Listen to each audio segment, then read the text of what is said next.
क्या होगा अगर तुम्हारे पास सिर्फ 24 घंटे हो जीने के लिए?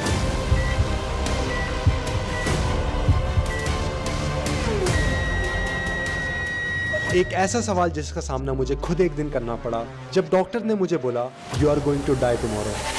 तो गाइस चलो मैं तुम लोग को बताता हूँ कि एक वेकेशन ट्रिप से मैं सीधा हॉस्पिटल कैसे पहुंच गया। तो गाइस आज से 20 दिन पहले मैं गया था इंडोनेशिया एक वीडियो शूट करने। और गाइस जब मैं इंडोनेशिया पहुंचने वाला था तो रास्ते में मुझे बहुत सुंदर सुंदर आइलैंड्स दिखे और एक आइलैंड तो मुझे पक्का लगा कि एप्स्टीन आइलैंड है। एप्स्टीन आइलैंड है भाई, एप्स्टीन आइलैंड। कहाँ पे आ गए भाई? Epstein island. और उन्हीं में से एक आइलैंड में हम लोग जा रहे थे जिसका नाम था कोमोडो आइलैंड, जहाँ पे मेरी फ्लाइट हुई 19 फरवरी 2026 को। और वहाँ पे मैं गया था वर्ल्ड्स मोस्ट डेंजरस लिजर्ड के साथ शूट करने।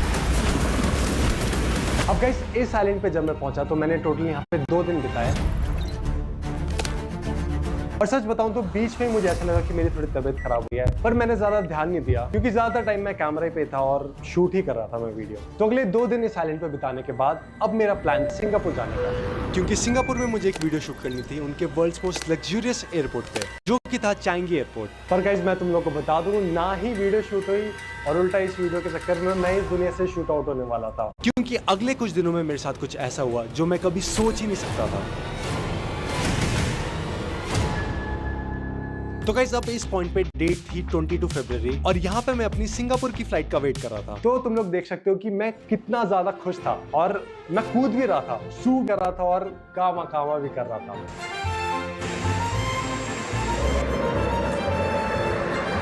और फिर उसके बाद मैं अपनी फ्लाइट में बैठा पर यहाँ पे मुझे बिल्कुल भी नहीं पता था कि ये आखिरी बार होगा जब मैं हंस रहा हूँ।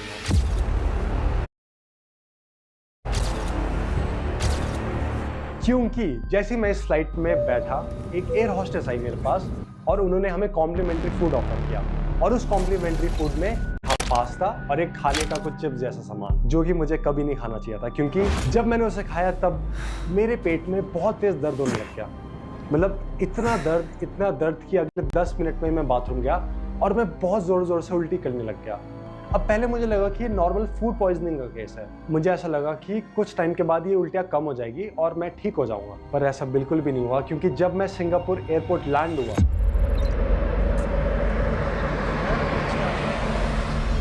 सबसे पहले मैं गया बाथरूम में और बाथरूम में उल्टी करते करते बेहोश हो गया। अब जब मैं बेहोश हुआ तो मेरे कैमरामैन ने मेरे को नॉक करके उठाया। फिर वहां से हमें पता चला कि ये जो मुझे हुआ है, जो भी है, अब तब हमें पता नहीं था क्या हुआ है, ये कुछ सीरियस है। तो सबसे पहले फिर हमने सोचा कि डॉक्टर के पास चलते हैं, डॉक्टर को दिखाते हैं, एक बार पूछते हैं कि हुआ क्या है। तो गाइस बाथरूम से ही मेरे लिए एक व्हीलचेयर मंगाई गई। मैं व्हीलचेयर पे बैठा क्योंकि खड़े होने तक की मेरे में जान